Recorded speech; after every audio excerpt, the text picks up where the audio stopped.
saya meminta kepada Bapak Kepala Bapeda dan juga mantan atau Bapak dari BPKA yang kemarinnya beliau di jejak digitalnya mengatakan bahwa beliau pergi ke Belanda ingin mengejar tentang tanah Belang Padang.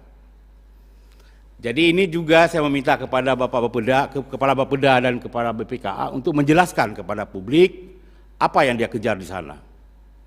Apa hasil kejarannya di sana. Karena Belang Padang itu masih tetap di Belang Padang.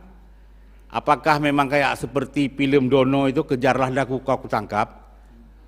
Nah, jadi ini perlu penjelasan juga kepada publik dan saya minta kepada pihak media untuk meminta apa klarifikasi dari Bapak Kepala Bapeda yang sudah pergi ke Belanda untuk mengejar tentang status tanah Belang Padang. Kemudian yang ketiga, Bapak PJ Ahmad Marzuki sudah 9 bulan kalau nggak salah saya melakukan pejabat di Aceh. Jadi saya melihat dalam proses 9 bulan ini, di awal-awal setelah pelantikan itu saya lihat Pak PJ begitu semangat ingin membangun Aceh. Sampai-sampai bicara tentang investasi, bagaimana akan menghadirkan banyak menteri untuk mengajak membangun Aceh. Tapi faktanya sudah 9 bulan Aceh sedang tidak baik-baik saja. Artinya Aceh masih berada di zona kemiskinan. Kalau bicara di Sumatera masih tetap berada di termiskin. Jadi ini sesuatu yang juga tidak baik untuk Aceh. Karena efeknya apa? Dengan berada di zona kemiskinan yang sampai hari ini masih bertahan, itu akan berimbas kepada banyaknya pengangguran, akan berimbas kepada faktor kebudayaan, akan berimbas kepada tata laksana syariat Islam. Nah, jadi ini imbas-imbasnya ini akibat daripada kita masih berada di zona kemiskinan. Nah, ini ada apa? Tapi dalam WTP ini bolehlah kita menerima ditulis tentang tata kelola keuangan. Tapi ini faktanya kita masih berada di zona kemiskinan.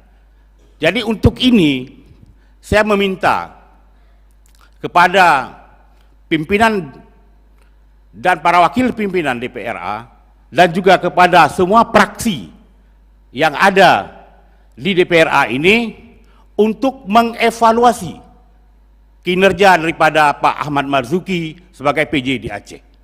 Dan ini penting karena apa?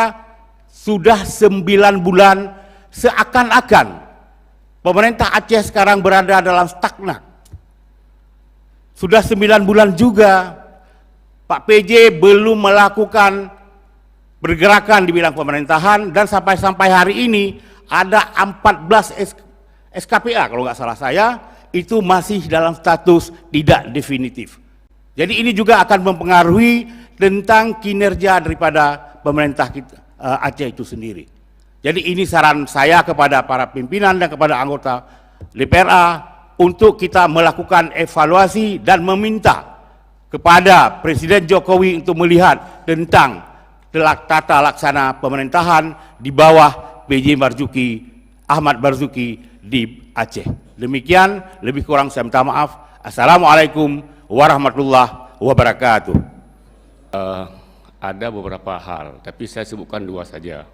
Yang penting, lain penting juga, tapi saya sebutkan 2 saja yang contoh. Hal-hal yang penting sekali untuk Aceh, yang harapan kita itu bisa diselesaikan. Yang pertama menyangkut dana otsus. Tahun 2023 ini dana otsus tinggal 1%. Dan itu diskusi-diskusi kita, harapan kita ini Pak PJ Gubernur sebagai orang yang di-drop dari pusat untuk Aceh bisa menyelesaikan itu. Meskipun belum dalam bentuk undang-undang, bisa dengan model-model lain yang dana ke Aceh itu tidak bisa mengalir. Sehingga kita tidak kesulitan seperti kita hadapi tahun 2023 ini, banyak sekali anggaran kita yang sudah tidak ada lagi. Harapan kita dulu seperti itu. Karena Pak PJ ini orang dari pusat, yang diraup dari pusat tentu mampu menyelesaikan itu urusan daerah dengan pusat. Yang kedua, menyangkut ini sekarang bulan Ramadan, banyak sekali kita sedang membayar zakat, baik zakat mal maupun zakat jiwa. Ada PP yang zakat itu mengurangi pajak. Dan draft PP itu sudah selesai diselesaikan. Dan sekarang saya dengar informasinya sudah di meja Menteri Keuangan. Dan itu pun nggak selesai juga. Itu yang siapkan itu sudah disiapkan. Draft itu sudah ada di meja Menteri Keuangan sekarang, tapi sampai sekarang belum turun PP itu.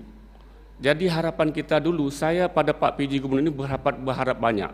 Dan saya ikut menandatangani rekomendasi kemarin waktu kita meminta Bapak untuk jadi masuk di rekomendasi kami itu, saya yang tanda tangan ini.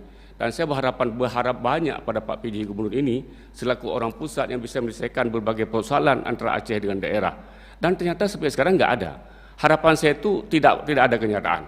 Jadi dulu ketika kita pertama sekali bertemu di Hermes itu dengan ketua-ketua fraksi, saya juga hadir di situ. Yang mana Bapak PJ menyampaikan bahwa beliau ingin dekat Aceh ini, ingin bantu Aceh. Beliau dulu melihat Aceh, dulu mungkin Pak PJ pernah bertugas semasa konflik di Aceh, dulu melihat Aceh seperti ini. Ketika Pak PJ menjadi Pangdam Aceh juga masih seperti ini. Pak PJ ini mewakafkan badannya pada itu, menyampaikan di rapat Hermes itu untuk membantu Aceh. Malah beliau, kalau nggak salah catat saya itu, ingin ditugaskan ke beliau nggak mau. Beliau mau ke Aceh karena ingin bantu Aceh.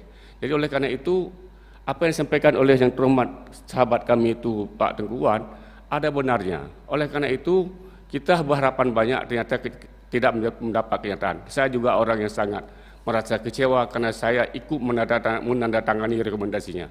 Oleh karena itu, yang disampaikan oleh yang terhormat Pak Tengku Ridwan itu perlu ditindaklanjuti Ketua.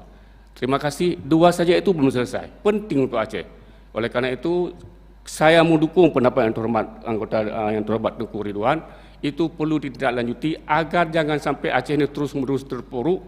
Kita berharapan banyak tapi kenyataan tidak ada. Terima kasih. Assalamualaikum warahmatullahi wabarakatuh.